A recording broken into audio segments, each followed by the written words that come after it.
Calais Campbell's third all-time with 187 tackles for loss. J.J. Watt has 195.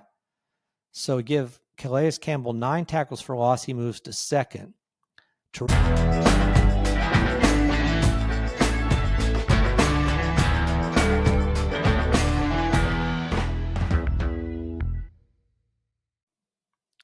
All right, welcome to Just the Stats NFL, the show that covers the NFL statistical leaders from the all-time greats to the current players leading the NFL. I am Ernie Jennings, your host, and I am back looking at another team from the NFC, specifically the NFC West. Covering every team, we're down to the last couple of teams, which is a good thing because we have 1 week until the regular season begins on next Thursday, a week from today. Can't wait for that. I got one more draft to do, and I will be ready for this NFL season. All right. I've been away for a couple of days. I bought a new computer. I'm still trying to get it all set up for the recording purposes and so forth. So we'll get there. I'm not there yet completely. But anyway, so I'm looking forward to this season. Today, we're going to be looking at the Arizona Cardinals. So we'll take a look at the greatest Cardinals, the 2024 team, and we'll finish looking at the upcoming season for the Arizona Cardinals. So in 2024, the Cardinals finished third in the division. They had a losing record, just barely, and they missed the playoffs. They finished with a record of 8-9. At home, they were 6-3, which isn't bad. On the road, 2-6. And in the division, they were 3-3. So now here's an interesting fact about the Arizona Cardinals before we really get into it. They are one of the charter members of the NFL. Now, you wouldn't think that because of Arizona and so forth, but only the Arizona Cardinals and the Chicago Bears are the only teams, charter members, franchises still in operation. So they started out as the Chicago Cardinals in 1920. They had been a team even before that, but when the NFL formed in 1920, they were one of the charter members. They stayed at Chicago Cardinals until 1959, when they shifted over to St. Louis Cardinals from 1960 to 1987. And then 1988, they went to Phoenix Cardinals. They did that only a few years till 1993, and I guess they decided to enlarge or encompass the whole state instead of just Phoenix. So they became the Arizona Cardinals, kind of like the Tennessee Titans. So they've been the Arizona Cardinals since 1994. I only bring that up because some of these records are quite amazing. And we'll start with the coaches, and you'll see why I'm saying that. So looking at the coaches, Bruce Arians is the all-time winning coach for the now Arizona Cardinals with 49 wins. 49. That's crazy. A team that's been around for over 100 years and their best coach has 49 wins. I had made a comment about Sean McVay for the LA Rams having 80 wins, and I said that's not very many for that team, because they've been around since 1937.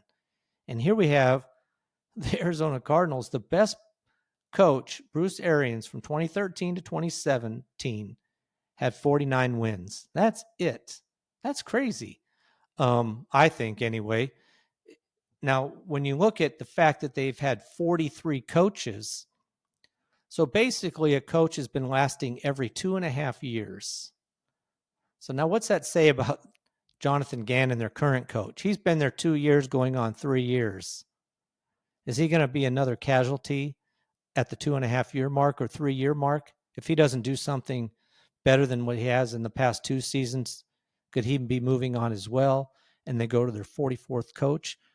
I mean, it's more likely than not. So, in one sense, you're hoping for his sake that he can have a better record, or a record good enough that they say, your 2.5 years is up. Let's move on to the next coach. I don't know. But it's fascinating that the number one coach has 49 wins. Only 3 coaches have even reached 40 wins. Now, Jonathan Gannon, unfortunately for him right now, he's 12-22. So he really does need to have a better record. 8-9 was an improvement over the year before, but he's going to have a winning season, and probably be great if for his sake and the team's sake, if they can make the playoffs this coming year. But anyway, that's the coaches. That's just incredible. When you think about the all-time coaches, even Marty Schottenheimer, who's 8th on the list, has 200 wins in his career. It's just amazing. Many coaches on different teams have over 100 wins. The number one coach does. So anyway, even teams that haven't been around as long. All right, enough about that. So let's move on to the quarterbacks. Jim Hart, way back when they were the St. Louis Cardinals, from 1966 to 1983. I'm going to move this over here. Flip these around here. That'll be better. Jim Hart had 34,639 yards passing. He's the number one quarterback. Neil Lomax is second from 1981 to 1988, quite a ways back with only 22,771 yards. And then Kyle Murray currently is third with 19,498. So he needs a little over 3,300 yards to pass Neil Lomax, which I don't think will be a problem. And as always, the caveat is no injuries or very little injuries. But if he plays the entire season, I definitely see him passing Neil Lomax. Now, the catch will be, how good does he do this year? Because it seems to be a year where he needs to produce. He needs to improve. I don't know what the team's thinking if this team just doesn't do well with him as quarterback moving into the year after this. So we'll see how it goes for him beyond 2025. But as far as yards, Kyle Murray's third right now. In touchdowns, Jim Hart again has 209, big lead over Neil Lomax with 136. And again, Kyle Murray has 115. So only needs 22 touchdown passes to pass Neil Lomax for the lead. Now, this past season, he had 21, which would tie him. So one more than he had last year, and he'll be moved into second place all-time for the team. Looking at interceptions, Jim Hart again, obviously, he played a lot longer than any other quarterback, but he had 247 interceptions in his career. And that was from 1966 to 83. Kyle Warner currently is 8th, only 57 interceptions. So he's pretty good in that category, only throwing an interception at a 2.1% rate, while Jim Hart was throwing an interception at a 4.9. So more than double the rate of interceptions. And when it comes to being sacked, Neil Lomax was sacked even more than Jim Hart, despite that he didn't have as many years in at all. 362 times Neil Lomax was sacked. Jim Hart was second with 282. Now, currently, Kyle Murray is fourth with 179. And I don't think he'll pass third place Jake Plummer. He was sacked 30 times last year. That would still put him with less than Jake Plummer. So he should stay at the fourth on that, which is something you don't want to move up into anyway. But currently, we'll watch Kyle Murray try to move up in a couple categories from third to second this coming year. All right, so that's passing. That's the quarterbacks. Let's look at the running backs. We'll kick it off with Ottis Anderson by far. And again, not even somebody that's a Hall of Famer level or even close, but Ottis Anderson was a good running back from 1979 to 1986. Had 7,999 yards, so basically 8,000. The next best is Stump Mitchell from 1981 to 1989 with 4,649. A huge gap between first and second in this category as well. Now, Jim Otis is third. James Conner is fourth with 3,668. He only needs 200 yards. He'll move into third and pass Jim Otis. if he has a 1,000-yard season, which is very possible, he had one last year, he would move all the way to second place on the team's all-time rushing yards list. So we'll watch him. Now, Ottis Anderson, I think, could very well be out of his league as far as that. He's getting up there in age, and I don't know if he can rack up he would need another 4,000 plus yards, and I don't see that. That's another 4 seasons worth of running. But he definitely has a chance to pass Stump Mitchell and move all the way to second. Now, when it comes to touchdowns, again, it's Ottis Anderson with 46. Now, James Conner here is already tied for second with 37. He gets 10 touchdowns rushing. He'll be the all-time leader as far as rushing touchdowns go. Now, this past season, as far as touchdowns, he had 8. So 9 would tie him with Ottis Anderson. 10 he would pass. So it's a possibility he does it this year. If not this year, assuming he's with a team next year, he definitely has a chance to do it next year. Now, Kyler Murray is already 7th himself with 31. He's 6 behind James Conner. So he also has a chance to move up the list as far as that goes. And Kyle Murray, let's see, he had 5 himself. If he does another 5, he moves up to 4th place all time with a team. So both of them are moving up this list. Pretty interesting. These running quarterbacks can really throw some twists in the rushing department. All right, let's look at the wide receivers. Now here you've got one of the greatest players of all time, and that's Larry Fitzgerald. Larry Fitzgerald, and nobody's even close, obviously, to him. He's one of the greatest of all time. But Larry Fitzgerald from 2004 to 2020 had 17,492 yards receiving. Now let's look at his receptions before we get carried away with the yardage. But even in the receptions, 1,432. Anquan Bolden second with 586. So that just tells you how big a lead. There's nobody on the team in its entire history that's even close to Larry Fitzgerald. That total of 1,400 plus receptions puts him second all time on the most receptions in the entire history of the NFL. Only Jerry Rice with 1,549 had more.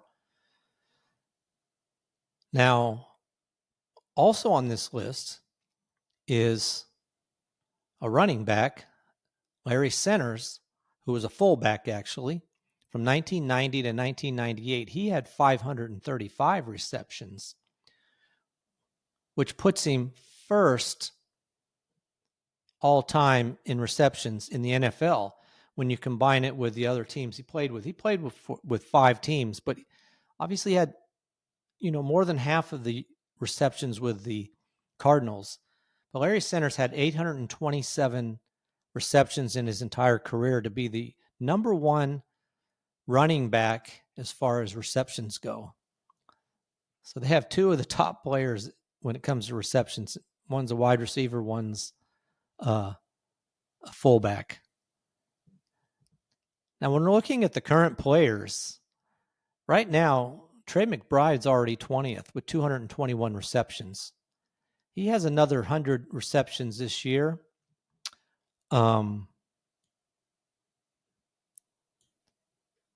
Which he had 111. So he has another 100. That's going to put him all the way into the top 10. Easy. So he's only guy, and he's young. He definitely has a chance to easily go into second place all time in a few years. Whether he ever can get to Fitzgerald, that's another story. I mean, Fitzgerald played for 17 seasons, so that's a long career. A healthy guy. Now, currently, as far as running backs go, what's interesting about this list is that when you're looking at the players on the current roster, it's a tight end who's the leading in receptions for this team. And then the next best one is a running back, which is James Conner. He's got 157 receptions. The best receiver currently is Greg Dortch, he's not even a starter really. He's got 116 receptions. So for this team, pretty interesting that the wide receivers are not the focus of this team. Now we'll see if that can change with Marvin Harrison, but currently it's not the focus, and it really does need to be a little bit of a shift. But so far it's been Trey McBride. All right, let's look at the yards again. And like I said, Larry Fitzgerald had over 17,000 yards, which again is good enough to put him second all-time in the NFL, only behind Jerry Rice, who had almost 23,000 yards. So in that area, it was a big difference compared to the reception numbers. But Jerry Rice, number one, Larry Fitzgerald, number two, all-time in the NFL. Now, when we're looking at the yards, it again is a tight end who's second on the team. I mean, he's leading the team as far as current players on the team. He's got 2,236 yards in his career, which is kind of interesting, considering that he had 1,146 last year. So he gets another 1,146. He'll move, within the top 20 easy. So there's a huge gap between Larry Fitzgerald with 17,492 and Roy Green, who's second, was with the team from 1979 to 1990. He had 8,496. So really, strictly speaking, everybody's trying to make it to second. Larry Fitzgerald's an outside chance for anybody. But again, just like with the receptions, it's a tight end who leads the team in yardage, and it's a running back who's second with, again, James Conner with only 1,254. The best wide receiver right now is Michael Wilson with 1,113. But you do have Marvin Harrison, who had 885 yards last year. So I fully expect him to probably pass everybody but McBride and move ahead and finally have a wide receiver who's one of the leading receivers for the team and not a tight end and running back. So that is something I expect to see. Now, again, just as Larry Fitzgerald has been incredible for the team, Larry Centers again is number two all time as far as yardage goes by running back receiving with 6,797 yards. Second only to Marshall Faulk, who had 6,875. So only a 78-yard difference between Marshall Faulk and Larry Centers. What's interesting about that is everybody knows Marshall Faulk if you're into football. Larry Centers wouldn't be as well known, but he was one of the best as far as somebody coming out of the backfield. All right, let's look at the touchdowns. And again, Larry Fitzgerald had 121 touchdowns receiving. Roy Green had 66. And in this category, again, Larry Fitzgerald is sixth all-time in the history of the NFL, which interestingly, he's behind number 5 is Marvin Harrison, the father of Marvin Harrison Jr. So maybe someday the father and son will be on this list. And again, that's Jerry Rice who leads the NFL in that category. But already, when you're looking at the leading touchdown players on the team, Marvin Harrison's already right there. He had 8. So despite the fact that he seemed to be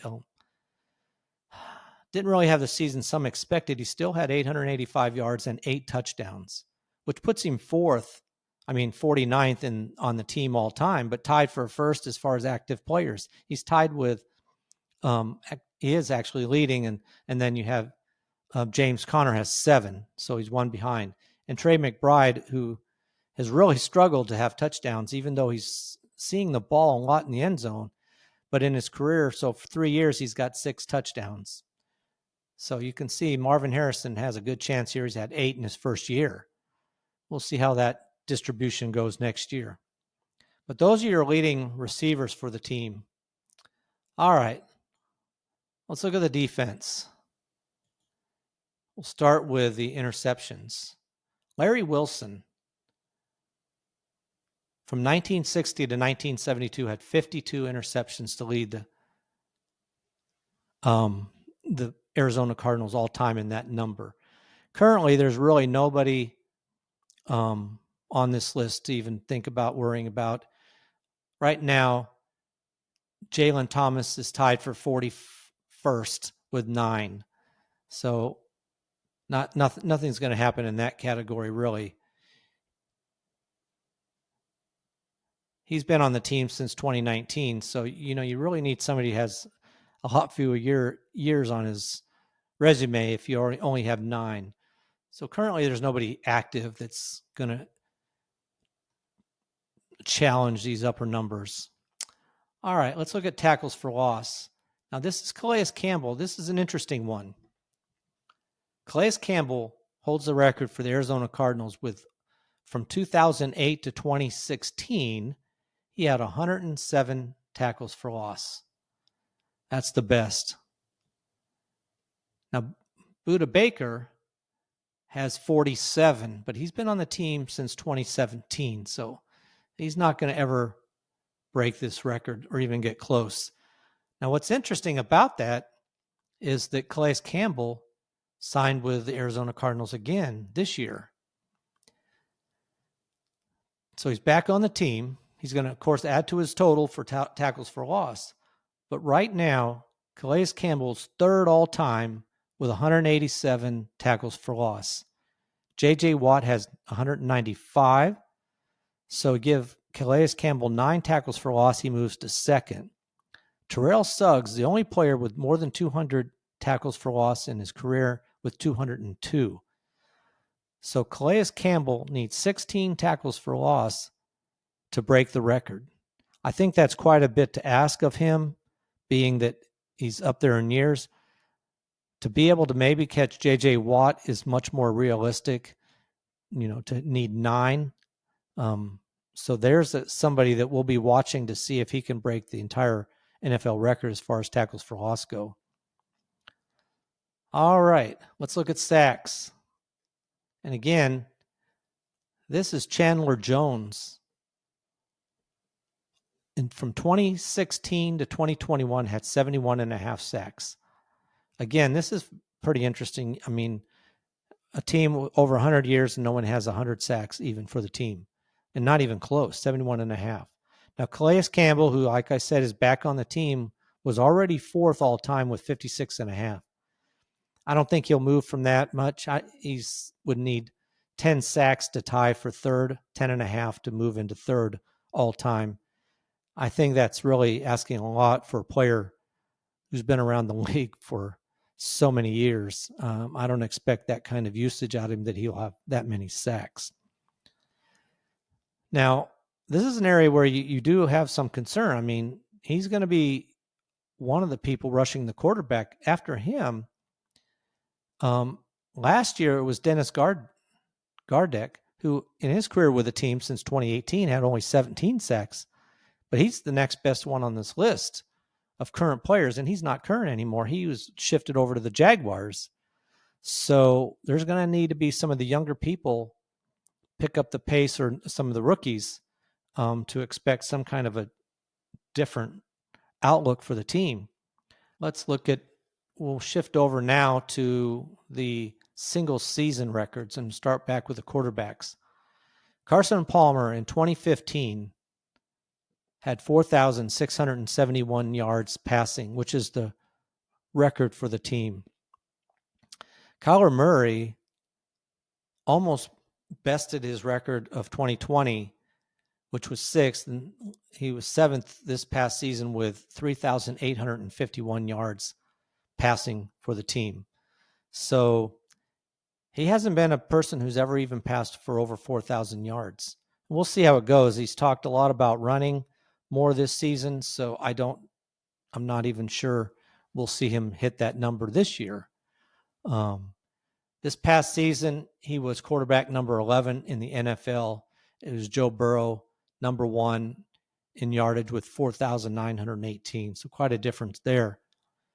Now, when we're looking at touchdowns, This past season, Kyler Murray had 21, which only put him 13th on the list for quarterbacks for Arizona. Carson Palmer, that same year that he had all the yards, 2015, he had 35 touchdowns. That's by far the most, even over Kurt Warner. A lot of the talk about how great the offense was back in the day of Kurt Warner, but he had 30 as his next best. So only 2 times in the entire history of the team, has a quarterback thrown for 30 or more. I'm not even talking 40s. I mean, every other team I think I can think of, maybe not Chicago, probably not. That'd be the one team has had a quarterback that at least once threw over 40 touchdowns. So with only 21 touchdowns last season, that put him tied for 13th in the NFL. So right in the middle of the pack. Again, it was Joe Burrow had 43, so quite a big difference there. Different type of team too, the two teams. But now when it comes to interceptions, Jim Hart in 1967 had 30 interceptions in a single season. That's the record for the team. So this is not an area where you have to worry about Kyler Murray as far as interceptions go. This past season, it was Baker Mayfield and Kirk Cousins both threw 16 interceptions. Kyler Murray ended up with 11, which put him right in the middle of the pack at 15th. So you really would like to see a better ratio. 21 touchdowns, 11 interceptions. That's not even a 2-to-1 ratio. I mean, if you're going to throw, Kirk Cousins was pretty bad too. 18, not even. He was way worse actually. 18 touchdowns and 16 interceptions. But Baker Mayfield, he threw also 16 interceptions, but he did throw 41 touchdowns. So a better ratio, 2.5 to 1. So that's an area where you'd like to see an improvement. If you're not going to throw the touchdowns, don't throw the interceptions either. All right. Last category for the quarterbacks, sacks. Now, Kyler Murray was sacked 30 times last year. Not too bad. It's a rate of 5.25%, which is one of the lower ones in the league. He's really able to escape pretty well. Unlike Caleb Williams, who was sacked 68 times for his team, the Chicago Bears, 68 to 30.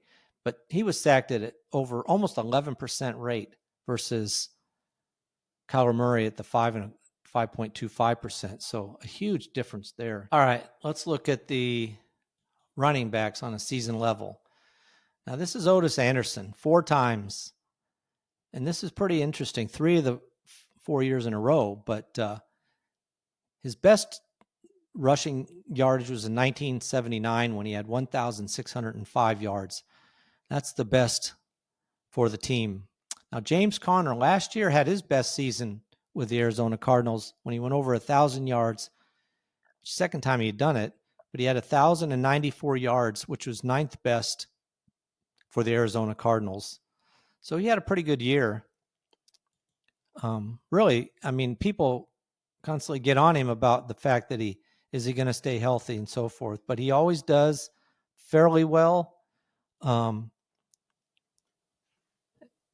Interestingly, he was first. Kyler Murray was second on the team with 572 yards. All right, so when we're looking at the entire NFL, Saquon Barkley, of course, had 2,005 yards to lead the NFL. James Conner was 11th with 1,094 yards. Pretty interesting. You know, there's 32 teams. Half of them had a running back that rushed for over 1,000 yards, which kind of tells you that the number should be a lot higher as far as what's considered an excellent year in the NFL. But 1,000-yard seasons are still the way it is, even back when there was 14 games or 16 games. All right, so when it comes to touchdowns all time, this is David Johnson, who in 2016 had 16 touchdowns. Now, James Conner in 2021, he only started 6 games that year, played in 15, but started 6 of them, had 15 touchdowns rushing on only 752 yards. So pretty interesting year for him that year. Now, Kyler Murray in 2020 had 11. So he is capable of rushing for some touchdowns. Had 5 last year, and he's talking about doing more running this coming year. So we'll see how that goes.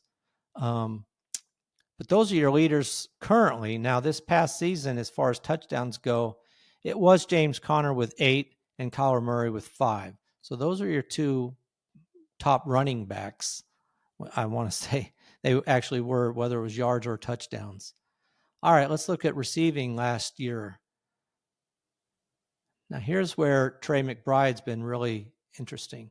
DeAndre Hopkins in 2020 had 115 receptions. That's the most ever by an Arizona Cardinal. Trey McBride last year had 111. That's the second best on the team, followed by 4 years with Larry Fitzgerald. So that is Trey McBride came very close to setting the record. Let me look at the current players here real quick. I was trying to do something else. As far as receptions go, like I said, Trey McBride. Now, Marvin Harrison Jr. had 62 receptions for 885 yards. Not too bad. I mean, Trey McBride's averaging 10 yards a reception. Marvin Harrison's averaging a little over 14. So quite a big difference. I really do expect to see Marvin Harrison's numbers go up. But we'll see how that goes. Now, James Conner, as far as running backs, led the team with 47 receptions and 414 yards. So those are your top players. All right, let's look at the yards. Like I said, David Boston, I remember him. 2001, 1,598 yards. That's the number one as far as most yards in a single season. Now, this past year, Trey McBride, with his 111 receptions, had 1,146 yards, which is 18th best on the team. So second best as far as receptions, but quite a ways down the list when it comes to yardage. And that's because he only averaged 10.3 yards a reception. You've got players like Roy Green, who had 1,555 on a 19.9 yard reception. I mean, Trey McBride, as far as his yards per reception, is the lowest of the top 20 players. So it's an area where, yeah, he's getting a lot of receptions. It's just the yardage isn't racking up quite the same way. Now, again, like I said, Marvin Harrison was second on the team with 885 yards. Now, when it comes to touchdowns receiving, in 1960, Sonny Randall had 15 touchdowns receiving on only 62 receptions. So pretty much 1 out of 4 times he was catching a touchdown. Pretty good numbers right there. As far as the current team goes, and when it comes to touchdowns receiving, and this, like I said, Marvin Harrison, this was an area where he did excel with 8 receiving touchdowns. Remember, Murray only had 21, so Marvin Harrison had over a third of those with 8. Michael Wilson was second with 4, Greg Dortch 3, and then Trey McBride had his 2, which was good for him, and James Conner had 1 as a running back coming out of the backfield. So those were some of the leaders when it comes to touchdowns receiving. All right, let's do this defense here. Now, looking at interceptions, the all-time record is tied between Aeneas Williams in 1994 and Kwame Lassiter in 2001. They both had 9 interceptions for the team. That's the record. When we're looking at the current players on the team, Sean Murphy Bunty had 3 last year and Garrett Wilson had 2. The only players with double digits. So nobody too high on this list. See how they do this year. Now, tackles for loss. Now, Buda Baker had 10 last year, and Kazir White had 9. Those are your top 2 players. And even Ray Lopez had 4. Now, what's difficult about that, and Dennis Gardeck had 6. What makes this interesting about this defense is that Kazir White, who had 9 last year, second on the team, is not with the team anymore. Dennis Gardeck's with the Jaguars, and Ray Lopez is with the Lions. So now where are all these going to come? I mean, Budda Baker's still there, so he's their best defensive player, but who else is going to step up for the team? I don't know. We'll have to see. When it comes to the all-time record for tackles for loss, that's J.J. Watt, believe it or not. After he left the Houston team in 2022, one of his last years before he retired, he had 18 tackles for loss, which for him would have been a down year, but still best all-time by far for the team. Except, well, Darnell Dockett in 2009 also had 18. But compared to this past year with only 10 as your top guy. Now, like I said, Calais Campbell's coming back. He needs a lot more than 10. We'll see how he does. If he can get 9, that'd be great. If he can get 15, he would be the best all time as far as tackles for loss. And I think he needs like 7 or 8 to pass J.J. Watt. So we'll be watching that. All right, last category, sacks. This is Chandler Jones. Chandler Jones twice. Well, in 2019, he had 19 sacks in a single season. Pretty impressive. 2017, he had 17 sacks in a single season. And again, this is not good for this team. Zaven Collins last year for the team had 5 sacks to lead the team. Dante Stills had 4.5. Only 2 players over 4. So the defense definitely looks like an area of weakness. We'll see how the younger players improve, anybody they've added during the offseason and so forth, and see if they can up this defense a little bit. But it's going to be tough when your best player, as far as sacks, had 5, and your best tackles for loss player had 10, and your best interception only had 3. And, you got all the players leaving as well. So, all right. We'll move on to the outlook for the team. Right now, Vegas has the odds over under 8.5 wins. What holds them back possibly is their defense, even though they have a good defense and they're listed as a good defense. But I think there's some changes going on, and we'll see if the defense is as good as it's projected to be. That should be helpful. The biggest issue is the consistency of Murray. Kyler Murray needs to play consistent every week, needs to have games where he's in the game every week. He doesn't have to be great every week, but he just can't have the completely off games that he's had last season, where he's just not playing up to the level that they need him to play.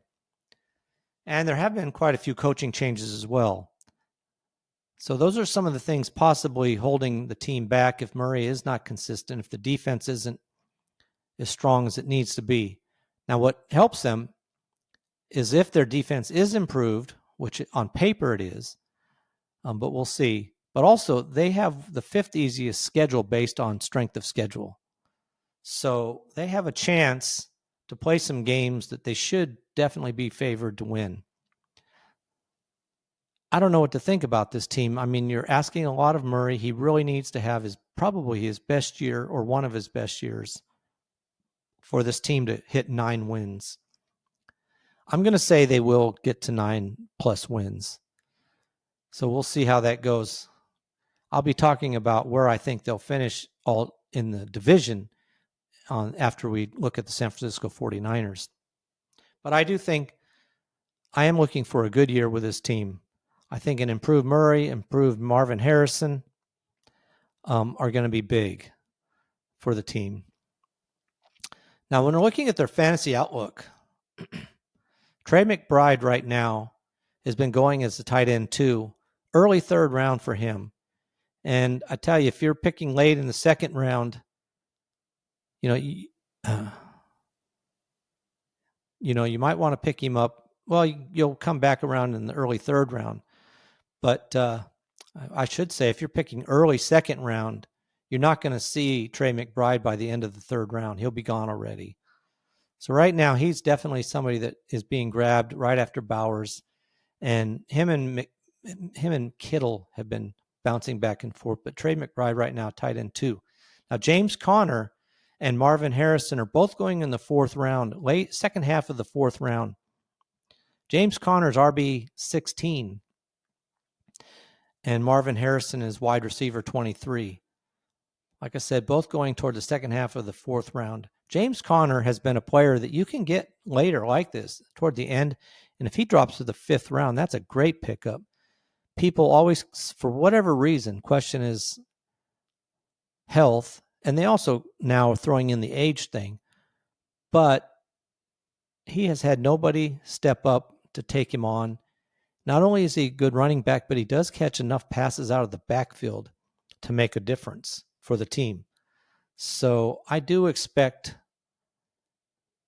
if I was picking and he was popped up on my list, I definitely would think about him. I've had him on my team before the last years, and he's always been a positive player for me as far as the points go. Now, Marvin Harrison, I don't know. I'm scared of him, whether he's going to have a good year or not. I mean, I hope he does, but he's somebody I'm not picking, though a lot of players are. A lot of fantasy players are. I mean, he is going in the second half of the fourth round, so we'll see. Now, Kyler Murray has been going in the second half of the eighth round, quarterback number 10. So if you wait on a quarterback, he's definitely somebody you can pick up. And if he comes through with what he said about running more after watching Lamar Jackson and how he operates, and he throws for basically the same yardage or more, but he runs for more yards and maybe a few more touchdowns, he could definitely beat that quarterback 10 ranking. And if you're picking him up in the late eighth round, you're really going to have a steal there. So those are the top 4 players for the team. That's kind of the outlook for that team. I think they hit the winning season this next year, and we'll just see how it goes for them. And we'll talk about them again when we talk about the division as a whole. So that's a wrap for the Arizona Cardinals. Next up, San Francisco 49ers, and we are done looking at the teams. So, like I said, the last team I'm covering. Now, regular season starts next week. I will be looking at teams going into the week, what to look for each game, the teams on that each game going in, who might be setting a record or have a chance to set a record, that kind of thing. So it should be a fun way to look at them. Then after the games, I'll let you know who did well. Did anybody actually set a record? But also just tracking the stats for 2025. Who's leading the NFL in passing and rushing and receiving and on defense. So we'll track that as well. So I'll be your source for the numbers side of it, which was helpful for your fantasy football team as well. All right. Hope you enjoyed that episode, that look at the Arizona Cardinals from 2024. You can see these podcasts on YouTube at Just the Stats NFL. Also, you can contact me by email at justthestatsnfl@gmail.com. And I'm on Facebook, X, or Instagram if you want to look there. Also, you can find this podcast on any of your major outlets, Apple, Spotify, and on it goes. All right. That is a wrap for this episode of Just the Stats NFL. So until next time, I am out.